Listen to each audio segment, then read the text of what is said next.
Donc bonjour à tous, merci d'assister à ce webinaire qui va adresser aujourd'hui un sujet important pour nous, important pour vous. Votre participation importante, nombreuse à ce webinaire le confirme et on est très content avec Sylvain de pouvoir vous en parler aujourd'hui. Le sujet c'est la sécurité sur Internet, les sites Internet ou les applications de manière générale. On va, on va partager un petit peu des éléments qui vont vous donner des informations sur la manière dont la cybersécurité, les attaques en général viennent perturber un petit peu le fonctionnement Internet aujourd'hui. Et on va vous expliquer quelques éléments qui sont chez nous importants, qu'on met à disposition de nos offres pour tous nos clients, et puis d'autres qui sont complémentaires pour aller encore plus loin dans votre installation aujourd'hui. On va commencer par se présenter. Et allez, j'attaque et puis je te passe la main juste après, Sylvain. Donc je suis Guillaume, je suis product manager, donc responsable produit chez OVH Cloud sur les produits qui concernent le web et les noms de domaine et ce qui peut être proposé avec en mode package clé en main. Donc avec Sylvain, on va se répartir un petit peu la discussion, s'il récupère son micro, mais je vais commencer par le début de la présentation, et puis quand tu penses que ça sera bon, Sylvain, on se fera un petit test. L'agenda d'aujourd'hui pour notre webinaire va être le suivant. Je le disais, on va commencer avec un petit état des lieux. On va vous parler de la cybercriminalité, alors de manière assez simplifiée. On n'est pas là non plus pour faire un exposé conséquent sur des choses qui peuvent être très complexes, mais on voulait vous partager un petit peu ce qu'on observe et poser un peu le débat sur l'intérêt des solutions de ce genre. On va avoir un deuxième point où on va évoquer les protections qu'OVH amène dans toutes ces solutions pour les offres web qu'on infogère pour vous. Et vous allez voir qu'on, par défaut, propose beaucoup d'éléments déjà. Et on va vous expliquer qu'avec des solutions complémentaires telles que le CDN, les CDN aujourd'hui ont vraiment évolué dans leur fonctionnalité, on peut aller encore plus loin pour sécuriser à un niveau plus élevé les applications, les sites web. Et on mettra en avant justement cette complémentarité. Derrière, on va terminer sur justement, on va vous présenter cette offre, on va vous montrer un petit peu comment l'utiliser, comment on a décidé de la mettre à disposition du plus grand nombre avec une interface assez simple. Et puis on terminera sur la partie questions-réponses. Compte tenu du nombre de participants, on va essayer de répondre au maximum de questions. On va voir dans quelle mesure on y arrive. S'il y avait d'autres points, on serait à votre disposition pour voir peut-être en retour à tous les participants, préciser quelques éléments de réponse peut-être dans un mail qui pourrait suivre le webinaire. On va commencer par faire un petit état des lieux de la cybercriminalité. Alors, on ne va pas forcément rentrer dans le détail de chacune des types d'attaques, mais on va au moins avoir une petite idée, si tu peux passer au slide suivant, de ce qui se passe sur Internet. Vous dressez un petit état des lieux par des chiffres. Donc, tout le monde le sait, hein, on a une croissance en termes d'activité sur Internet qui est voire exponentielle. Et ça s'observe notamment autour du nombre de domaines, de sites web et surtout des transactions qui génèrent. Vous avez par exemple là des informations qui sont en premier des informations des chiffres OVH Cloud. Donc on gère en gros 5 millions de noms de domaines worldwide, 6 millions de sites web. Ça, c'est une partie de ce qui existe dans le monde. On a 370 millions de noms de domaines et 1,8 milliard de sites globalement dans le monde sur Internet. Si on rentre dans les requêtes, la volumétrie est démesurée, c'est clairement inconcevable. On a des chiffres qui sont en milliards, c'est un peu comme les échelles d'espace-temps dans l'espace. C'est quelque chose qu'on a du mal à se représenter. Ce qu'il faut savoir, c'est que ce sont des proportions qui augmentent, et avec l'activité de l'Internet, bien sûr, et que les systèmes qui doivent protéger les utilisateurs, les sites et les infrastructures de cet Internet doivent se renforcer, doivent s'améliorer et gagner en résilience, bien sûr, vu que le volume est encore plus fort. il y a bien sûr des activités humaines sur Internet, mais il y a aussi énormément, et c'est en très forte progression, de trafic qui est généré par les robots. Alors les robots, ce ne sont pas forcément quelque chose dont il faut se prémunir. Il y a des robots, au contraire, qu'on est très content d'accueillir sur un site Internet. Je pense notamment aux robots de Google qui vont venir indexer les contenus, qui vont vous permettre, Google ou autre moteur de recherche, hein, c'est pour faire simple le plus connu, qui vont permettre d'indexer les pages. Il y a beaucoup d'opérations qui sont gérées par des robots qui ne sont pas forcément malveillants. Disons qu'on a des robots légitimes. Il faut quand même savoir que plus de la moitié de ce trafic sur Internet est opéré par ces robots. Si tu peux passer au suivant. On va rentrer dans le... Donc, vous avez une petite idée là des volumes. On va rentrer dans la partie cybercriminalité et les chiffres ne sont pas inintéressants non plus. Il faut savoir que bon, ce qui est intéressant, et on le voit de l'audience qu'on a aujourd'hui, c'est que tout le monde maintenant se sent effectivement concerné par la sécurité en général. Ce n'est pas la taille de l'entreprise ou l'enjeu économique de l'entreprise ou de l'individu qui va faire qu'on va être plus ou moins ciblé. On peut le voir d'ailleurs sur nos chiffres ici. Le pays le plus ciblé dans le monde par les cyberattaques, alors ce sont des chiffres déclarés, mais le pays qui déclare le plus de cyberattaques dans le monde est le Royaume-Uni. Vient ensuite le Canada, puis l'Inde, l'Australie, l'Afrique du Sud. La France, elle, est en 7e position, ce qui n'est pas anodin quand même. Et il faut savoir que ces déclarations d'attaque ont été quadruplées en 2 ans. Donc, quand on parlait de forte augmentation du trafic et donc de la cybercriminalité, c'est absolument intimement lié. Le x4 depuis, pour information, ce 2 ans, ce sont en gros un x4 depuis le début de la pandémie. Donc, ce qu'on voit là, c'est quand même des chiffres qui ne tiennent pas compte de ce qui n'a pas été déclaré non plus. Donc, il faut imaginer que c'est forcément beaucoup plus. Alors, bien sûr, on le voit sur nos chiffres, 73% sont pour des raisons économiques. Alors, on n'attaque pas forcément quelqu'un qui a une économie intéressante, mais on va faire une attaque pour une raison économique. On pense notamment au ransomware. Pour essayer d'expliquer le terme anglais, ce sont ces attaques qui arrivent très souvent par vol de données, donc sur les serveurs, sur vos serveurs, sur vos sites, sur vos bases de données. Le principe étant de les prendre en otage pour réclamer de l'argent. Pour ceux qui connaissent un petit peu ou pas trop cette mécanique, il faut savoir que, en général, quand on commence à répondre à ces personnes qui vous demandent des rançons, c'est le début de quelque chose qui n'est pas prêt de s'arrêter. Bien sûr, au milieu de tout ça, là, je parle de ransomware, mais on pense aussi notamment aux attaques très classiques dites DDoS. Pareil, pour essayer d'expliquer un peu simplement, ce qu'on appelle DDoS, c'est une attaque par déni de service. L'idée est en gros de surcharger un serveur qui va finir par tomber. Et un serveur qui est tombé redémarre, et au moment où il redémarre, c'est le meilleur moment pour essayer de pénétrer. Et une fois que les hackers ont pénétré, c'est là qu'ils peuvent commencer à voler des données. Donc cette attaque DDoS peut aussi servir à du ransomware.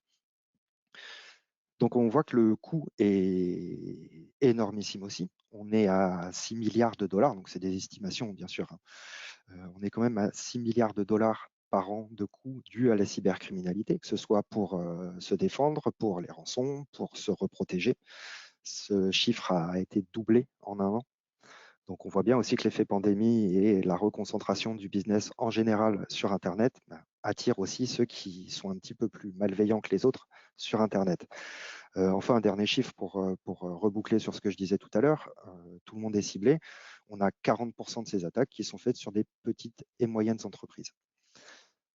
L'image que vous voyez ici, ce sont le petit schéma que vous avez sur la droite de votre écran, qui sont les principaux centres d'intérêt et de concern de nos PDG.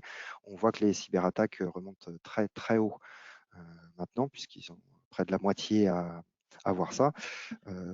L'activité de DevSecOps, donc dans le monde du développement, ceux qui opèrent la sécurité, on estime que le chiffre d'affaires de ce monde-là d'ici 2025 augmentera au moins de moitié encore. Donc on est encore une fois sur une évolution très positive dans le sens plus mathématiquement, aussi bien sur les risques, l'intérêt et donc la réponse qu'il faut apporter à ces risques. Je passe au slide suivant. Oui, s'il te plaît. Donc, on va rentrer maintenant dans un peu plus de détails sur ce qu'est le CDN. Pourquoi on vous parle de CDN alors qu'on parle de sécurité? Ce n'est pas forcément la première chose qui vient à l'esprit quand on parle de sécurité. Et Guillaume va vous détailler déjà dans un premier temps ce qu'est un CDN et pourquoi on en parle aujourd'hui alors que le sujet est concrètement la sécurité. Oui, tout à fait. Bon, l'état des lieux qui a été dressé par Sylvain montre un petit peu l'étendue, l'importance de considérer la sécurité, même pour un tout petit site. On a plein d'exemples en tête. Alors effectivement, des grosses entreprises ou des moyennes entreprises ont dans la presse évoqué des tentatives d'attaque et les impacts que ça a pu avoir sur leur chiffre d'affaires. Il faut savoir que des toutes petites structures, comme le disait Sylvain, vont être encore plus à risque, dans le sens où, en général, dans une phase de croissance ou de création d'entreprise, être pris entre guillemets dans le cadre d'une attaque est encore plus impactant, puisque ça peut vous couper complètement la croissance. Et quand vous avez tout sur un site internet avec un blog, des personnes qui vous suivent et toute une base installée de potentiels clients, si vous vous trouvez à un moment de lancement produit ou à un début de commencer à commercialiser votre service, ça peut être dramatique. On va évoquer ici plein de petites choses. Je vais essayer d'aller assez vite. Il y a des questions qui sont super intéressantes dans le chat. Euh, juste une petite aparté. Il y a une question sur les emails et tout ce qui concerne l'hameçonnage, le phishing dans les emails. On en parlera très peu aujourd'hui. Euh, à la rentrée, on envisage de faire un autre webinaire sur la sécurité à d'autres produits. On pourra peut-être parler plus précisément des emails et de ces solutions-là. Ce que je peux vous dire aujourd'hui, c'est qu'on a déjà aussi en place sur les emails plein de choses qui essayent de vous protéger. C'est très compliqué sur la partie email. Il existe peut-être des solutions qui pourraient vous convenir. Vous pouvez aussi aller jeter un coup d'œil sur notre marketplace ovhcloud.com. Il y a des partenaires qui viennent compléter notre offre produit et vous devriez pouvoir trouver des solutions dans ce genre. Sinon, on se revoit en septembre et on en reparle. Je vais avancer un petit peu sur le slide suivant. Donc en fait, comme nous avons obligation de vous protéger dans les meilleures conditions, quel que soit le produit, la sécurité fait partie de notre conception en termes d'architecture, de solutions techniques depuis le début. Un hébergeur de solutions de sites internet comme OVH Cloud est forcément plus exposé que n'importe qui. Pourquoi? Parce que simplement on est plus connu, on est plus public et qu'on représente une cible intéressante pour des attaques et des personnes qui veulent essayer de tenter voilà, de détruire des services ou d'abîmer des qualités de services. Comme on se sent concerné, on veut aussi partager avec vous ces éléments-là parce qu'on a besoin que vous fassiez partie de l'équation pour que la sécurité soit la plus optimale. Seul, on peut faire beaucoup de choses, mais sans vous derrière, avec un minimum de sensibilisation, on va se retrouver dans l'incapacité de pouvoir tous vous protéger au mieux. Alors on a essayé de mettre des petites animations, enfin pas des petites animations, mais des petites illustrations qui vont essayer de positionner le sujet un peu au plus grand nombre d'entre vous. Internet à gauche, là où tout le monde peut librement échanger, se connecter, partager, accéder à du contenu, représente un espace de jeu ouvert. Et c'est ce qui fait sa beauté depuis plusieurs années. Il faut savoir que il y a beaucoup plus de monde de connectés chaque jour et que dans cette population, il y a de plus en plus d'experts, de plus en plus de sachants qui maîtrisent des technologies de hacking ou autres. Et on a une population qui va être un petit peu plus, un peu moins bien avisée que d'autres. Quand d'Internet, quelqu'un cherche à consulter un site, pour caricaturer à l'extrême, ou une application, on va passer par ces aspects de résolution de nom de domaine vers une adresse IP. C'est ce qui va nous permettre d'arriver chez nous, au VH Cloud, sur nos serveurs. Quand on arrive dans notre système d'information, nous avons un ensemble de protections que j'ai listé à droite là, qui viennent vous montrer un petit peu tout ce qu'on envisage, tout ce qu'on effectue comme traitement pour chacune des requêtes, et il y en a des milliards. Pour essayer justement de filtrer au maximum les mauvaises requêtes ou dangereuses des bonnes requêtes légitimes qui sont sécurisés. On a une sensibilisation qu'on a déjà faite auprès de beaucoup d'entre vous. L'importance de bien gérer vos mots de passe, c'est clé. Les mots de passe qui accèdent à votre espace client sur OVH Cloud, les mots de passe qui permettent d'accéder à vos bases de données, à votre CMS, si vous en avez un de préinstallé, sont autant de failles de sécurité ou de risques, et il vous faut essayer de les complexifier au maximum, utiliser des boîtes à mots de passe pour enregistrer des mots de passe, changer-les régulièrement, activer les doubles authentifications. Il y a plein de recommandations que je ne détaillerai pas de manière précise aujourd'hui, mais en voici quelques-unes. Voilà. Pour nos systèmes, on assure une maintenance systématique de toutes nos briques techniques qui sont de l'infrastructure jusqu'aux combinaisons logicielles qui permettent de la faire fonctionner, de faire fonctionner le site internet.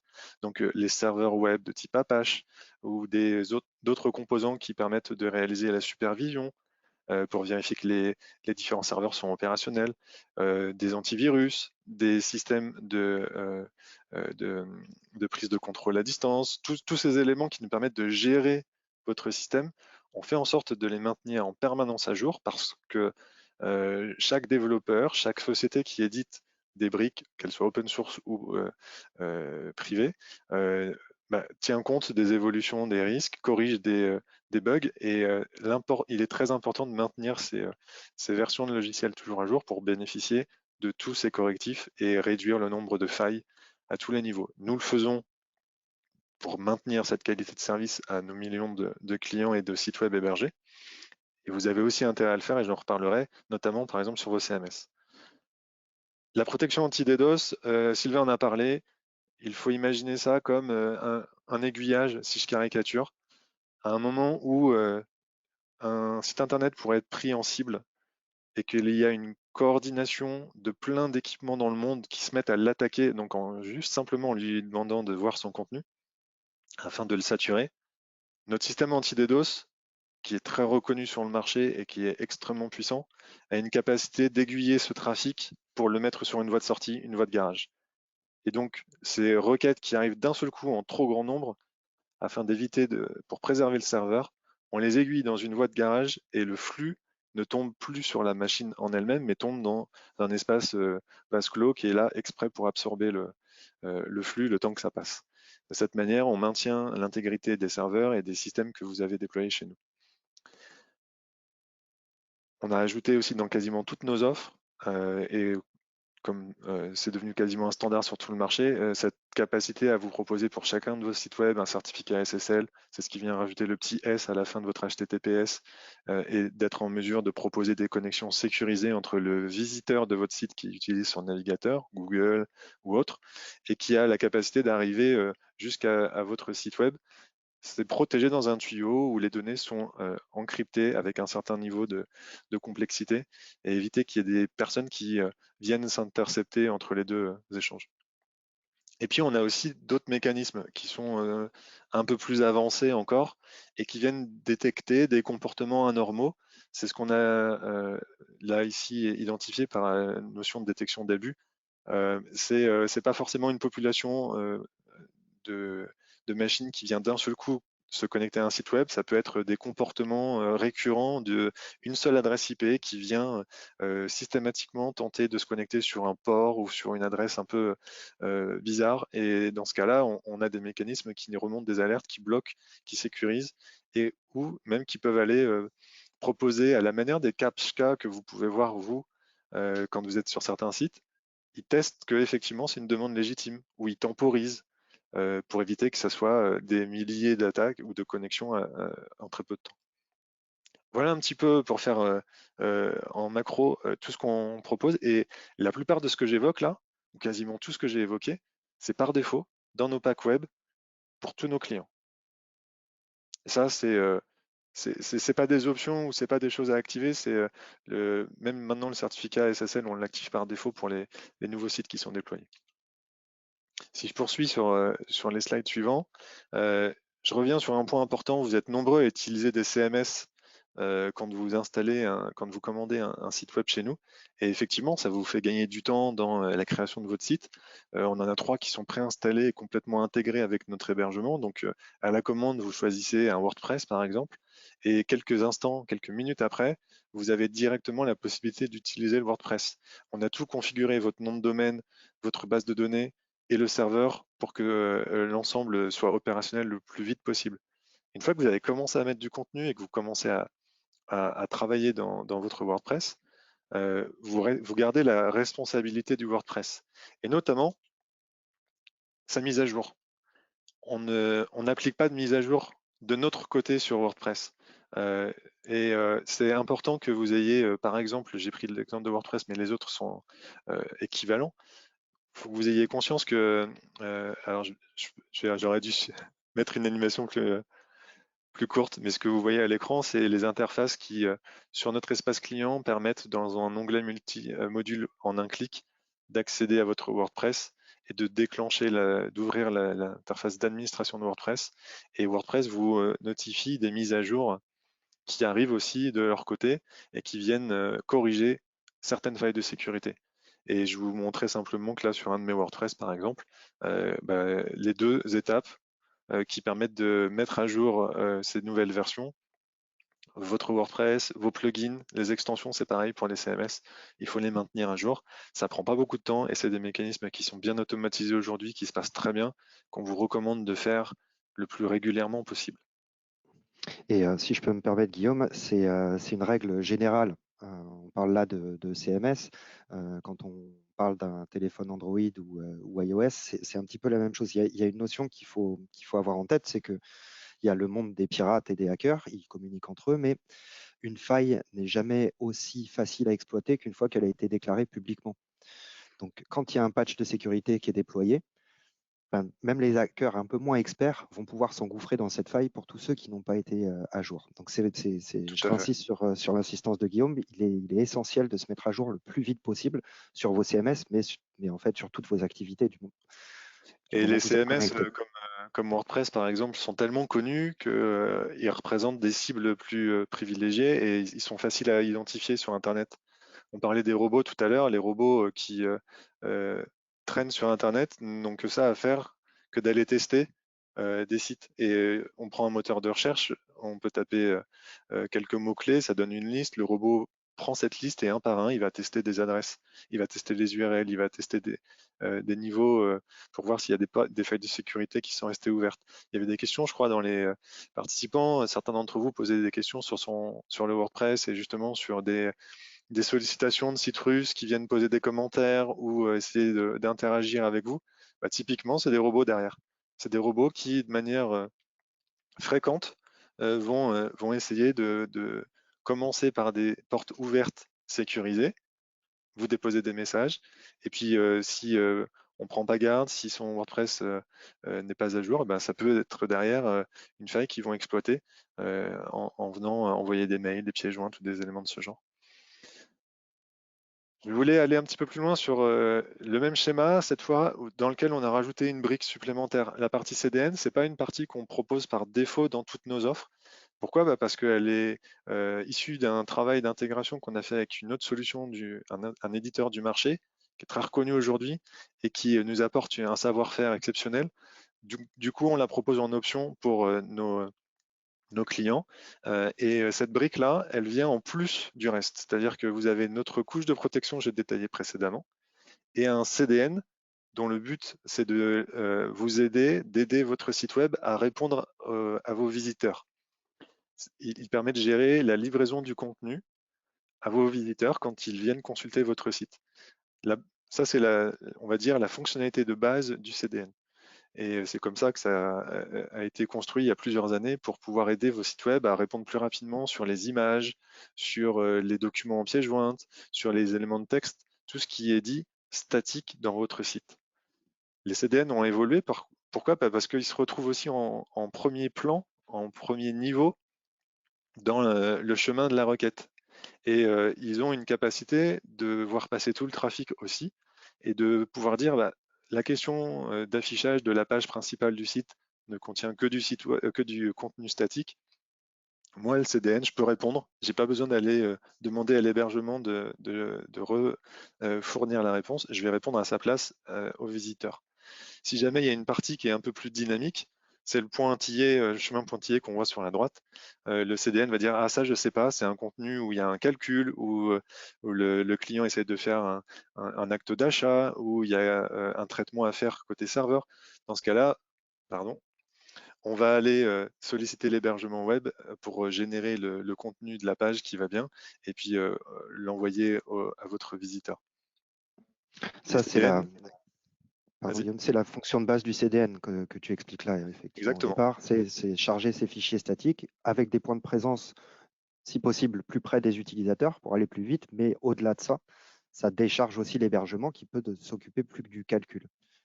Exactement. C'est ça l'idée. Euh, les, euh, les points de présence sont un point important et vous allez être en capacité de répondre plus vite si vos visiteurs se trouvent en dehors de l'Europe, par exemple.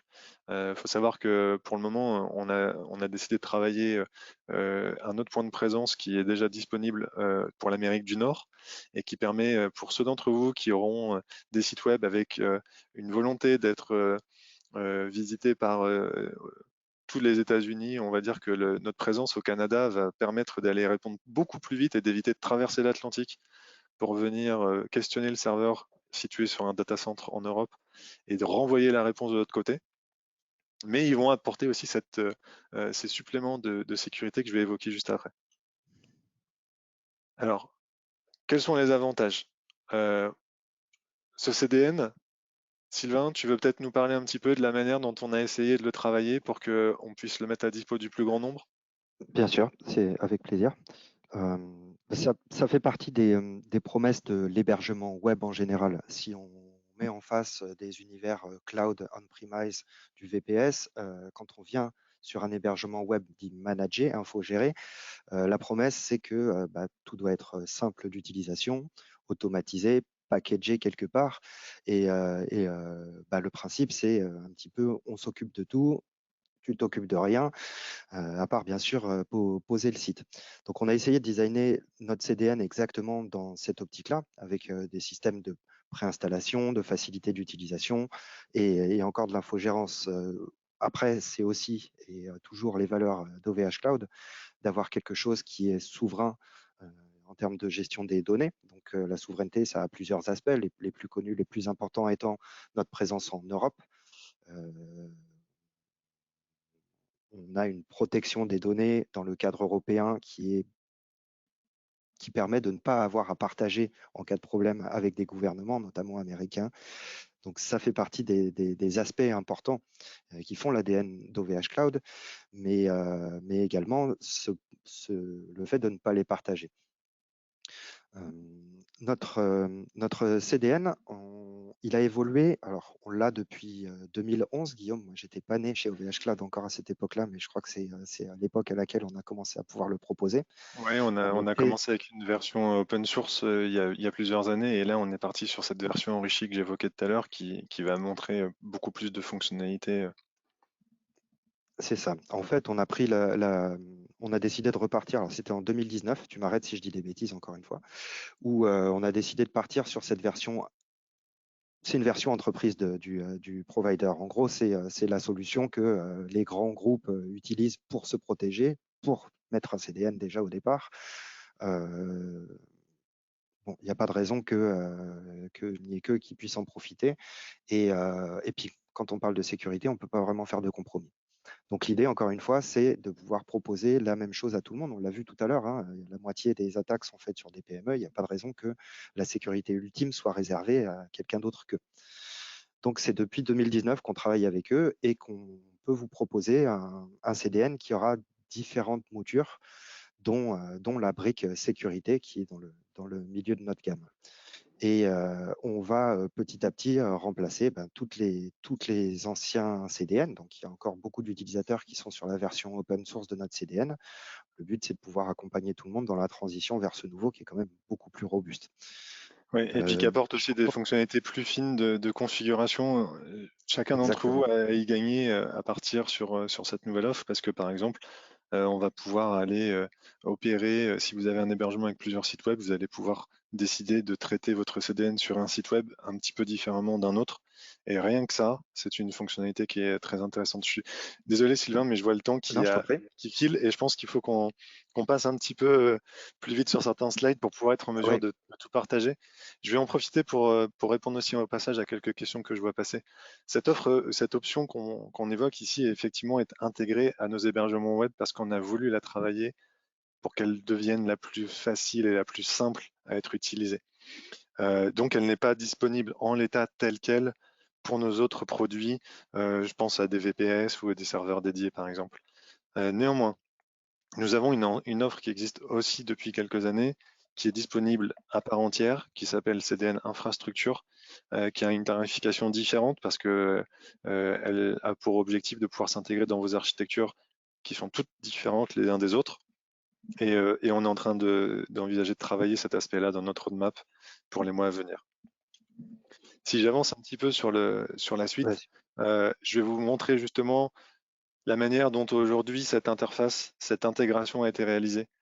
Quand sur un site web, vous venez activer votre option CDN dans notre espace client, vous voyez, vous pouvez le faire ligne par ligne, donc site par site, domaine par domaine. En quelques clics, vous êtes en capacité de pouvoir disposer de cette option-là. Il y a une souscription, il y a des options qui sont inclus gratuitement avec notre gamme performance pour disposer du CDN dans son premier prix. Et pour les autres, on travaille le prix en ce moment. Mon petit doigt m'a dit qu'il y avait des deals en préparation pour pouvoir faire des prix intéressants dans les semaines qui viennent. Cette interface, une fois que vous l'avez activée, pour configurer votre CDN, on a essayé de la travailler pour qu'elle soit la plus explicite possible et la plus facile d'utilisation. Vous venez paramétrer fonctionnalité par fonctionnalité des services qui vont être en mode on-off. Certaines de ces fonctionnalités, on les a configurées pour vous. Par défaut, on a fait des propositions qui sont soit figées parce qu'on estime qu'on se doit de vous proposer cette fonctionnalité-là. C'est pour ça que vous allez avoir des petites fonctionnalités qui seront activées par défaut. Il y en a d'autres, bien sûr, la majorité, qui sont ouvertes et que vous allez pouvoir activer ou désactiver avec un simple bouton comme vous pouvez le voir à l'écran. Il y a des fonctionnalités qui permettent par exemple d'écrire des règles de cache dans un CDN. Ça va permettre de dire ce que vous souhaitez mettre dans le cache du CDN, telles que les images ou des extensions particulières, et ainsi accélérer les éléments de votre site web qui doivent être répondus par le CDN.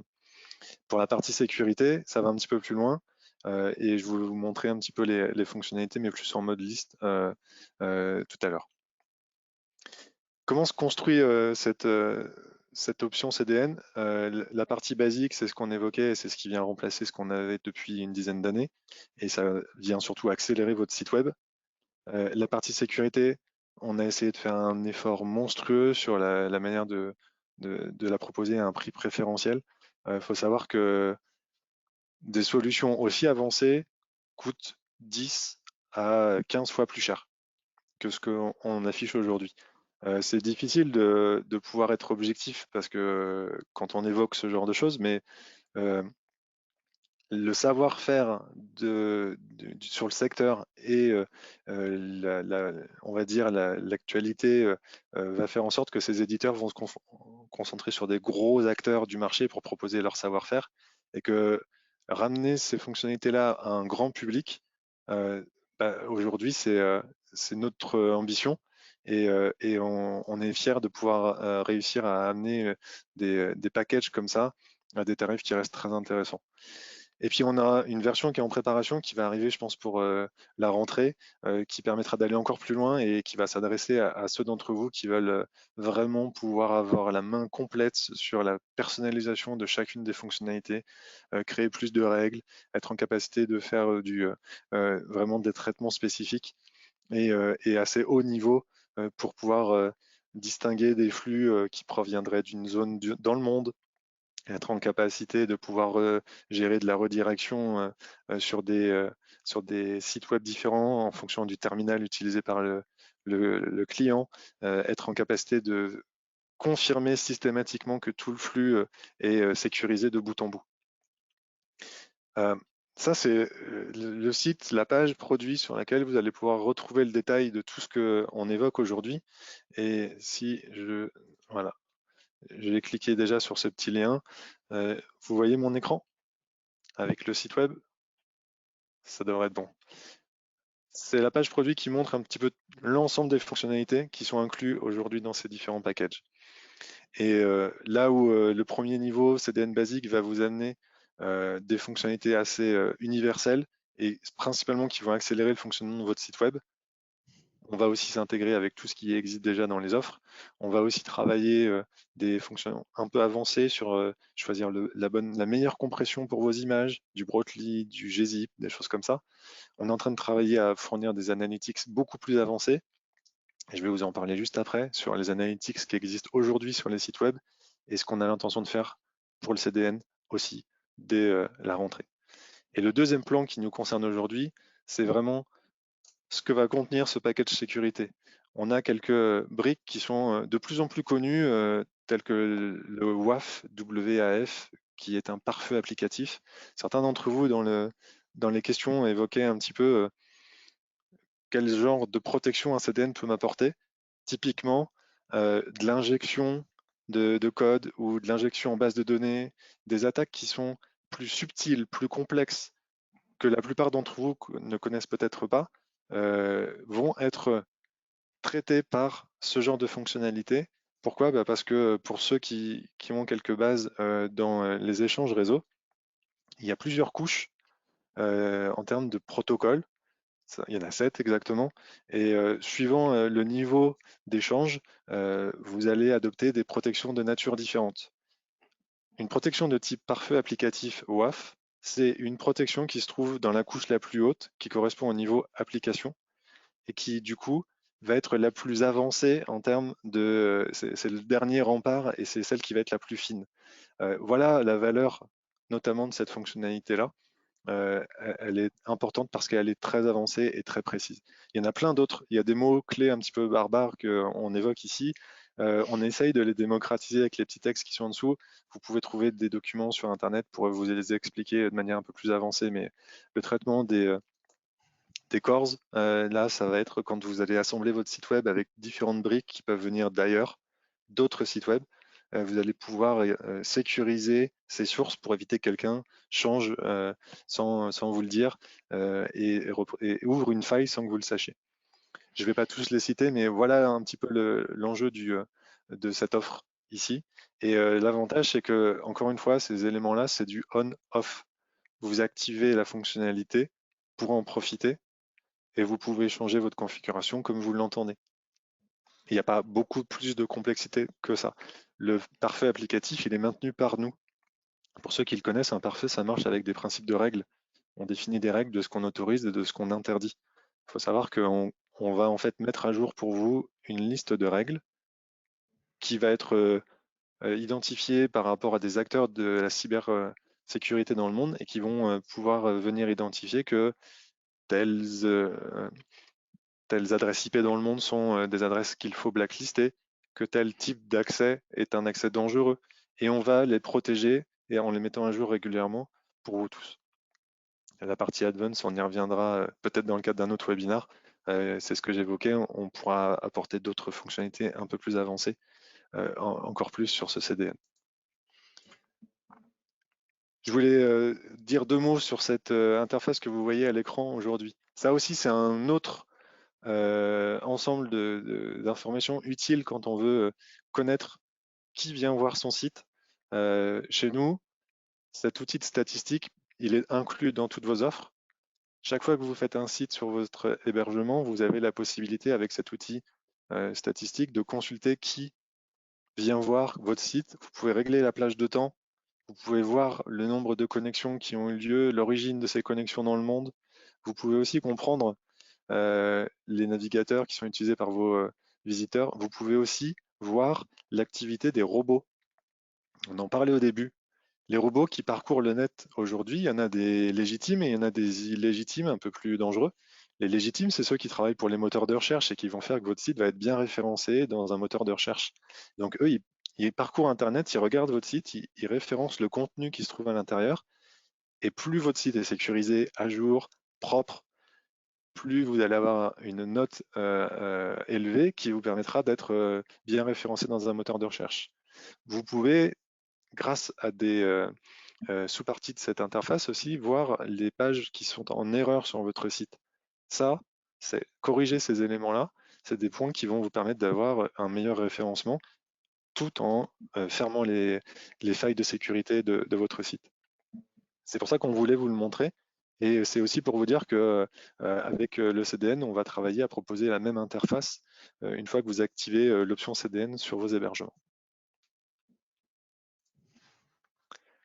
On a récapitulé sur cet écran-là et puis vous retrouverez le replay de ce webinaire sur YouTube d'ici quelques jours. Vous aurez la possibilité de le retrouver en direct et je pense qu'on pourra faire aussi un petit mail pour tous les participants, tous ceux qui s'étaient inscrits. Vous avez ici des liens vers des contenus qui vont vous apporter plus de réponses et que vous pourriez consulter après ce webinaire. Donc bien sûr, la page produit que je vous ai montrée, mais on a aussi réanalysé un guide qui permet d'expliquer toutes les fonctionnalités une par une de notre outil CDN. Et on a aussi un élément qui reprend le détail de notre outil de statistique. Et on pense qu'avec ces deux fonctionnalités et applications, vous avez beaucoup d'éléments à votre disposition pour vous protéger au mieux et faire les meilleurs sites internet que vous puissiez. Je pense qu'on arrive à la fin. On peut prendre quelques questions. On va Si essayer ça de te prendre convient, quelques Guillaume. questions. Oui, Vas-y. je pars par le fond, une fois n'est pas coutume, mais c'est parce que tu viens tout juste d'en parler. On a vu notre outil d'analytics. Et la question étant, est-ce qu'il est conforme RGPD, cookie ou facile à isoler? Alors ça fait partie, je parlais un peu de l'ADN OVH Cloud sur la protection des données. C'est un parti pris. Notre système ne fonctionne absolument sans cookies. Ce sont des données d'infrastructure qui viennent, encore une fois, pour respecter les données le plus possible. Donc les cookies, tout le monde connaît, hein, ce sont ces choses qui s'enregistrent quand on navigue et on se demande des fois s'il faut les supprimer ou pas. Une chose est sûre, c'est que c'est une forme d'intrusion dans la vie privée et donc on se refuse à avoir ce genre de pratique, en tout cas sur ce qu'on propose de manière basique. Et donc tous nos outils de statistiques fonctionnent en cookie-less sur des données qui en gros, ce que l'infrastructure reçoit. Et C'est de là dont on j'ajouterais, fait de l'analyse. Sylvain, sur cette partie que si certains d'entre vous utilisent d'autres solutions de statistiques sur le marché, vous pourriez observer des écarts entre ce que vous constatez d'un côté et ce que nous, on affiche. C'est aussi lié à ce que Sylvain vient d'exposer. On a fait le choix de pouvoir être respectueux de la navigation de chaque visiteur sur vos sites. On va faire de l'anonymisation sur les traitements qu'on opère. Donc, quand les requêtes arrivent, on anonymise, c'est pas facile à dire, l'adresse IP de celui qui visite dynamiquement le plus tôt possible dès que la requête arrive. Et du coup, l'affichage que vous voyez subit un petit biais de lecture dans le sens où, comme on enlève par exemple un chiffre dans l'adresse IP, les habitants d'une ville qui consulteraient votre site en même temps vont être considérés comme étant quasiment un seul visiteur. Mais c'est à cette échelle-là. Donc, quand on a un site qui commence à être de plus en plus populaire, vous avez une capacité à avoir des statistiques qui sont respectueuses et en même temps assez précises. On voit tout passer à notre niveau. On voit que toutes les requêtes réelles, contrairement à un outil de statistique qui est détaché, qui lui ne voit pas forcément l'exhaustivité. Voilà, il y a deux points d'observation qui sont de nature différente et chacun a des avantages et des inconvénients. On considère qu'on récupère à peu près et uniquement 30% du trafic quand on passe par un système de cookies. Donc, ce qui est intéressant de toute façon dans la statistique, ce sont les tendances, bien sûr, plutôt que les valeurs absolues. Mais les données infrastructures permettent d'être plus précis, en tout cas dans les volumes. J'ai vu passer une question qui concernait les bots légitimes et Oui. illégitimes. Je voudrais juste en dire deux mots. Je ne vais pas rentrer trop dans des détails trop techniques, mais euh, on vous fournit des moyens d'observer avec l'outil statistique les robots qui se connectent à votre site. Avec les outils CDN, on vous propose d'aller encore plus loin, dans la capacité à vous protéger de bots qui seraient dangereux pour vos sites. Il y a des moyens d'aller encore plus loin. Et là, par contre, ça va concerner votre développement côté site web, qui pourrait être, par exemple, dans les en-têtes de vos sites, de vos pages, de venir indiquer, grâce à des balises méta, que vous interdisez à certains robots de parcourir votre site. Mais ça devient un peu plus poussé et vous pourriez éventuellement vous renseigner de votre côté pour en savoir un petit peu plus. On a une question sur le CDN et les sites qui seraient hautement dynamiques. Quel serait du coup l'intérêt d'un CDN, en tout cas pour sa fonction basique, si on omet la partie sécuritaire qui vient en plus? Alors un site hautement dynamique, c'est très bien et nos infrastructures sont faites pour ce genre de solution. Il y a des tendances aussi. Il y a toujours une partie de statique, elle peut être minime. Il y a des tendances en ce moment qui sont de générer de plus en plus de contenu statique. Donc notre CDN est une force pour tous ces contenus-là. Et puis aujourd'hui, même en ayant un site dynamique, vous pourriez tout à fait évoluer demain vers une petite partie de votre site qui sera statique. Ça vous apportera dans tous les cas un intérêt d'accélération. Et puis, vous avez surtout la possibilité de profiter de toutes ces autres fonctionnalités qui sont utiles aussi bien pour un site dynamique que statique. Pourquoi? Parce que comme je le montrais dans mon schéma, le CDN va se retrouver au milieu du chemin et va déjà filtrer et permettre de protéger avant d'aller demander à l'hébergement de calculer le contenu dynamique pour le renvoyer à votre visiteur. Donc dans tous les cas, c'est une force et c'est une plus-value et c'est là où le CDN a un double intérêt dans le traitement de la transaction de vos visiteurs. On nous demande comment on met en place le CDN quand il est commandé en même temps avec l'hébergement. Alors tu l'as montré un petit peu, mais peut-être qu'on est passé vite. Oui, en fait, il y a quelques étapes. Vous commandez votre hébergement, vous installez votre site web, vous avez votre nom de domaine en place, vous mettez votre certificat de sécurité où il est activé par défaut. Euh, Vous pouvez venir commander un CDN depuis la page de l'espace client. J'ai peut-être mon espace client ouvert. Je peux vous montrer rapidement. Si vous êtes sur un hébergement, vous pouvez, depuis l'info générale, pour ceux qui ne l'ont pas dans le package, grâce à cette zone ici, option CDN, vous pouvez venir commander un CDN. Moi, j'en ai déjà un, c'est pour ça qu'il me propose de changer d'offre ou de résilier. Mais sinon, ici, à cet endroit, vous pouvez déclencher le tunnel de commande pour votre hébergement. Vous choisissez l'hébergement qui est concerné. Vous pouvez venir activer votre CDN de cette manière-là. Ensuite, ça se passe dans l'animation qu'on montrait. Sur les sites qui sont paramétrés, pour chacun des sites web, vous allez pouvoir venir activer la fonctionnalité CDN pour ce site web-là. Vous n'êtes pas obligé de l'activer pour tous. Vous le faites au cas par cas et ainsi vous avez la possibilité d'avoir une configuration de votre CDN qui est ouverte et que vous allez pouvoir paramétrer pour ce site différemment d'un autre site à côté. Et là, je vous montre rapidement mon interface qui concerne l'offre sécurité, justement. Donc, on retrouve, c'est cumulatif, hein. L'offre sécurité prend toutes les fonctionnalités de l'offre basique. L'offre Advance prendra toutes les fonctionnalités de sécurité et basique. Donc, on retrouve tout ce que je vous montrais sur mes captures d'écran. Et on retrouve aussi toutes les fonctionnalités un peu plus avancées pour la partie sécurité, avec, comme vous le voyez, du on-off majoritairement pour l'ensemble des fonctionnalités. Quand il y a besoin, on a des petites listes déroulantes ou des petites valeurs à saisir supplémentaires pour venir travailler certaines fonctions plus avancées. On applique sa configuration, c'est propagé sur les CDN chez nous et du coup ça devient effectif quasiment immédiatement. Et en follow-up, pendant que tu en parles, la facturation est au site, au sous-domaine, à Alors quel pas du niveau tout. le CDN est une option? En fait, l'option du CDN, et c'est ce que j'essayais de concrétiser ici, c'est en option de votre hébergement. C'est-à-dire que votre hébergement, qui peut contenir plusieurs sites web, des dizaines, finalement, vous achetez le CDN une fois et vous pouvez l'utiliser pour tous les sites qui sont présents sur cet hébergement-là. Si vous avez plusieurs hébergements, il faudra souscrire autant de fois que d'hébergements. Mais sur un hébergement, vous mettez plusieurs sites, vous allez pouvoir le payer qu'une seule fois et l'utiliser plein de fois. Il faut savoir que la facturation de cette option, on les a alignés sur les dates anniversaires de l'hébergement. Et c'est pour ça que quand vous voyez un prix, comme on l'affiche ici à l'écran, de X euros par mois, quand vous allez le commander, si votre hébergement est déjà en cours de vie, la première facture va concerner la facturation des mois restants par rapport à la date anniversaire de votre hébergement. Mon hébergement, il est valable jusqu'en décembre 2021. La première facture pour l'option CDN sera elle aussi les mois jusqu'en décembre 2021 fois le prix de l'option que vous allez choisir.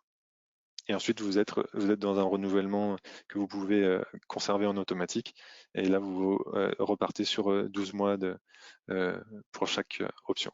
Vous avez la possibilité voilà, d'aller consulter les fonctionnalités détaillées pour savoir ce à quoi correspond chaque plan. Et puis, vous avez la possibilité de changer de plan en cours de route, bien entendu.